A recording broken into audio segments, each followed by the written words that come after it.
Fala pessoal, ligado no canal, seja muito bem-vindo ao nosso estudo de hoje.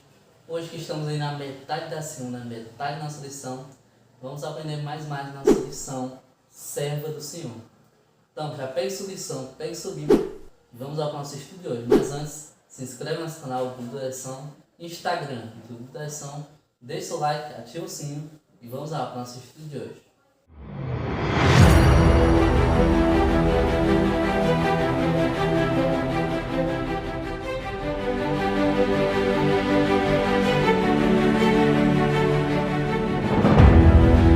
Hoje, quarta-feira, dia 15 de janeiro, de nosso Extras. E abrimos alguns versos adicionais de acordo com nossa lição. Já aprendemos mais. Então, vamos observar o seguinte: a diferença entre o autor Lucas e o autor Mateus. Por que essa diferença? Porque o primeiro texto que a gente lê na Bíblia, abrindo o Novo Testamento, é o livro de Mateus. E Mateus ele fala sim sobre o nascimento de Jesus e como foi. Aí a narração do nascimento de Jesus feita por Mateus. Só que a narração feita por Mateus foi simplificada. Não foi igual o autor Lucas fez. Lucas ali fez um capítulo gigantesco falando sobre a trajetória. Mateus não. Mateus fez só um trecho bem pequeno falando sobre essa trajetória de Maria e José. E aí parece que o discípulo, sendo que esse discípulo, Mateus, não estava tão interessado em fornecer detalhes quanto Lucas. Isso parece ser real, hein? Se abrir nossa Bíblia, abra aí, Mateus 1, para ver a diferença com Lucas, capítulo 1. Você vai notar a diferença aqui no texto. E aí vamos para nossas duas perguntas para finalizar o estudo de hoje. E é o seguinte: em sua opinião, o que Mateus preferiu destacar em seu texto? Poderíamos dizer que em Lucas a história foi contada sob o ponto de vista de Maria e em Mateus sob o ponto de vista de José. E para isso temos que abrir essa nossa Bíblia, Abramos em Mateus 1, 18 ao 20. Fala o seguinte: o nascimento de Jesus Cristo foi assim. Maria, a sua mãe, estava comprometida para casar com José. Mas antes de se unirem, ela se achou grávida pelo Espírito Santo.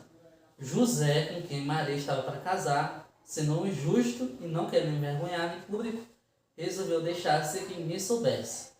Enquanto ele refletia sobre isso, eis que apareceu em sonho um anjo do Senhor dizendo: José, filho de Davi, não tenha medo de receber Maria como esposa, porque o que nela foi gerado é do Espírito Santo. Ou seja, e a pergunta é o quê? A pergunta é o seguinte: o que Mateus preferiu destacar nesse texto? Ali, Mateus preferiu destacar o nascimento real de Jesus, do ponto de José. Talvez tenha sido o seguinte: Mateus teria entrevistado José e Lucas teria entrevistado Maria. São histórias diferentes, Os dois pontos diferentes um do outro. José não querendo envergonhar Maria, Ele não fez nada para envergonhar. Ainda por cima teve um sonho de que um anjo veio para José trazer isso. Então, em geral, é isso. O ponto de vista de Mateus se reflete ao ponto de vista de José, e o ponto de vista de Lucas se reflete ao ponto de vista de Maria, e de que ambas têm que se conectar. Ambos têm que se conectar para poder fazer sentido na lógica humana. E com isso, vamos para a nossa segunda pergunta. O texto de Isaías 53, versículo 2, apresenta um outro aspecto, o nascimento de Jesus. O que essa passagem diz? O que deveria atrair as pessoas a Jesus? Nós já lemos esse versículo aqui mais de uma vez, mas temos que ler novamente. Isaías 53, versículo 2. Abra aí sua Bíblia. Fala o seguinte: porque foi subindo um renovo diante dele, e como raiz de uma terra seca, não tinha boa aparência nem formosura. Olhamos para ele, mas não havia nenhuma beleza que nos agradasse. O que esse verso quer dizer sobre ele? Outro ponto de Jesus, sobre Jesus agora. O que essa passagem diz sobre ele? De que Jesus viria aqui na terra e de que ninguém iria se agradar perante Jesus, sobre o caráter de Jesus. Ninguém iria notar ali e falar o seguinte: olha, aquele ali tem que ser adorado, porque aquele ali é o Filho de Deus, é o Messias, um homem tão esperado de geração em gerações, desde o tempo lá de Eva até hoje. Ou seja, isso é o que deveria atrair as pessoas de Jesus, mas o que realmente não aconteceu.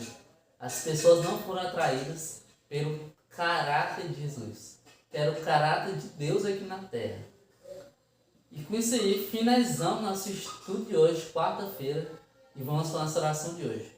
Senhor, agradeço mais no conteúdo, aprendemos mais aí sobre a diferença do autor Mateus com o autor Lucas e sobre a característica de Jesus tão marcante aqui na terra. Peço que agradeça por Jesus. Amém.